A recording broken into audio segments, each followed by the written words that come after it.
make sure you shake hands with everyone that's wearing a blue shirt. It's not just people we know. So they're all volunteering, as we are, and make sure we greet them and we're kind to them and we respect them, because they're there trying to help the blue team get in just as much as we are. There's a way to do it, and there's a kind way to do it. I think the expression "to kill them with kindness" has been used. Just kill them with kindness. Try and engage the others that are in small talk, the Labor guys or the Greens or the Teals or whatever flipping colour there is, yellows and everything else. But just engage with them and talk to them. It just helps to get our message, and from the grassroots back up to the top. We don't have to be smart, Alex. We don't have to answer back everything. But the key takeaway is win the smile, not the argument. Act as though everything that you do or say could be broadcast on national TV. This just keeps us in check. They're very small thinking. We have a bigger story. We've got a bigger picture, and winning is fun. Who hasn't enjoyed the blast over the last couple of weeks? We're going to get stronger, smarter, faster, and we can smell the victory that's in the air.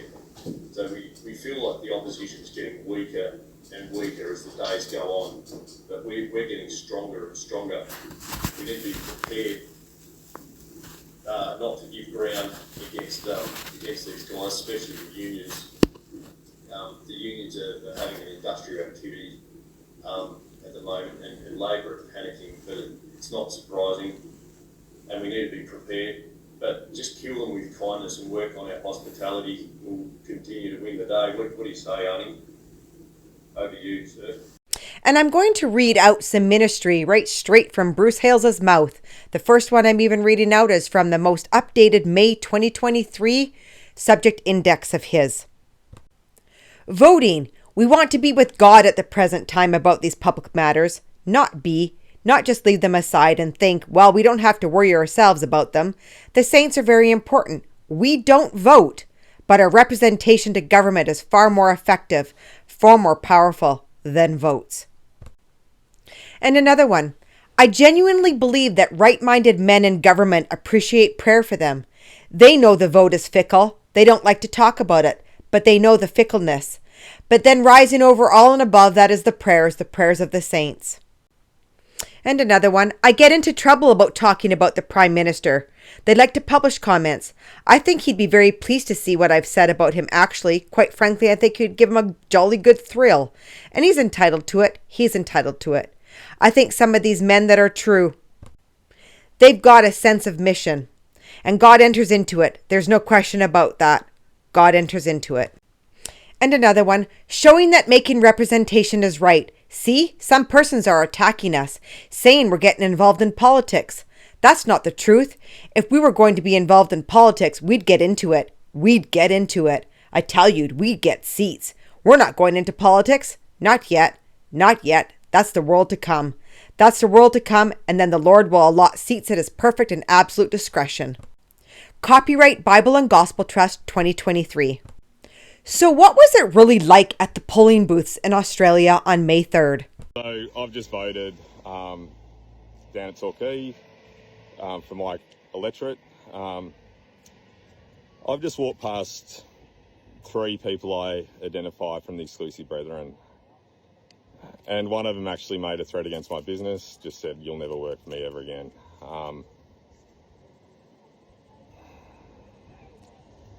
Yeah, if you're a victim of a cult coming down here, these guys are very aggressive. I actually pulled Darcy, who's the local Liberal candidate, aside to express my concerns. He wasn't willing to do anything about it at all. You should be able to vote for whatever party without intimidation. Talked to the lady in the electoral office about what had happened. She said it was without the 6 metre law, but look, come on. This is Australia. I should be able to vote without being intimidated on who to vote for, especially by a cult that doesn't vote at all. Yeah, this is not on. So I've just voted. separatist Christian sect doesn't allow its members to vote, but as we speak, those members are swamping marginal Labor electorates around the country that Liberal and National Party candidates are hoping to win. These members of the Plymouth Brethren Christian Church, formerly known as the Exclusive Brethren, have been organised in their hundreds to go to these electorates to try and sway people to vote for the Conservative parties. Campaign workers at the coalface say that some of the behaviour of these people has been quite extraordinary. We've heard allegations that they've been shoulder bumping people out of the way, that they've been escorting elderly people from their cars into the polling booth to try and keep them away from the other party workers. I've seen documents that show that these efforts are coordinated by senior leaders of the Plymouth Brethren Christian Church, and that people have been told to fly under the radar, to go undercover. Men in the church traditionally are not allowed to wear shorts, and women are required to wear long skirts, but the workers for the Exclusive Brethren who are on the campaign trail at the moment are often seen in shorts, the women in short skirts and leggings. In one communication I've seen, the Brethren women are described by the elders as secret weapons because they're so attractive that nobody could say no to them. The church's leader, a Sydney-based businessman called Bruce Hales, instructs his members to get a hatred of the world. He says the world will defile them.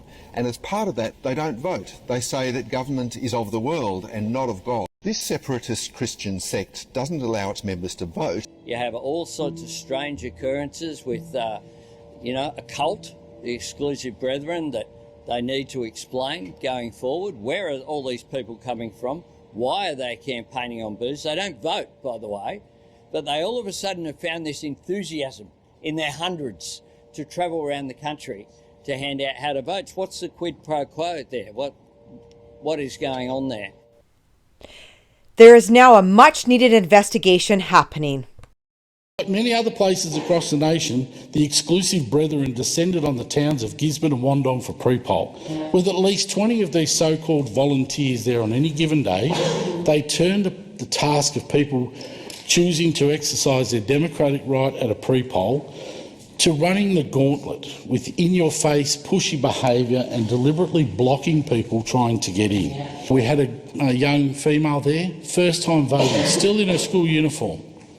By the time she got to the front of the election clues, she was crying because she had all these people just surrounding her and badgering all the way through. These groups, with their insular and highly controlled nature, can be used to manipulate the political process in ways that are not transparent or representative of the broader election.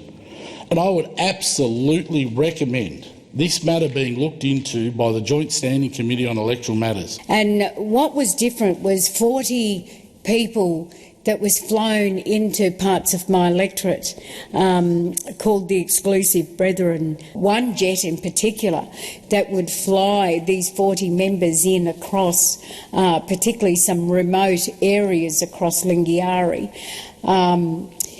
That jet, it'd be interesting to find out who was the owner of that jet. Their intimidation and their manhandling in some cases with the way in which they pushed up against Aboriginal women was actually quite disgraceful. At pre-poll voting centres in Torquay and Drysdale, groups of up to 10 to 12 volunteers linked to the Exclusive Brethren and supporting the Liberal Party encircled me, literally.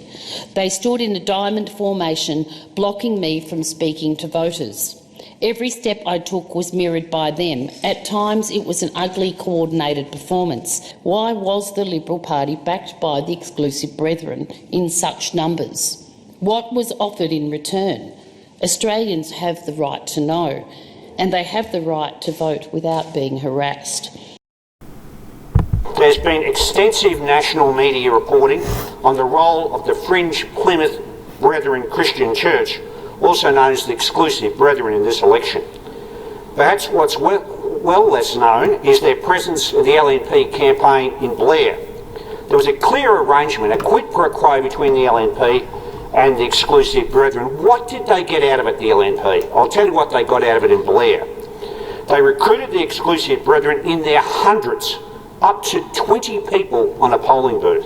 Not only that, but we saw bullying, aggressive, intimidating and offensive behaviour at polling booths by the Exclusive Brethren in LNP paraphernalia. The Exclusive Brethren even harassed and stalked me and my campaign staff during the campaign, and on election day even followed me in my car, at one point from booth to booth, following my campaign workers at night, doing laps of polling booth, heckling and yahooing.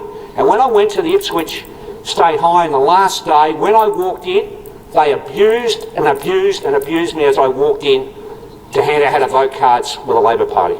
To be clear, there is no issue of faith for people of faith or no faith campaigning. After all, I'm a Christian by faith and a member of my local Baptist church. I believe the coordinated conduct of the LNP and the Exclusive Brethren in this campaign in Blair and elsewhere, all around the country, highlights why we should consider a truth and advertising and political advertising framework at a federal level, like they have in South Australia and the ACT. We also need stronger and better electoral rules and laws around groups like the Exclusive Brethren operating as an unofficial third party. I certainly hope the Parliamentary Joint Standing Committee on Electoral Matters, JSCIM, takes these issues up as part of its post-election inquiry. Done anything for the last 6 weeks. They didn't do anything during the federal campaign. The Exclusive Brethren took care of that on the side of the beach. Did you see that? Order! Same job, same pay. Same job, same pay. Member for Canterbury will come to order. Member for Canterbury will come to order. As much as this cult tries to deny they ever called themselves the Exclusive Brethren, as you can see on your screen, a stark reminder of proof they were the ones that coined that label.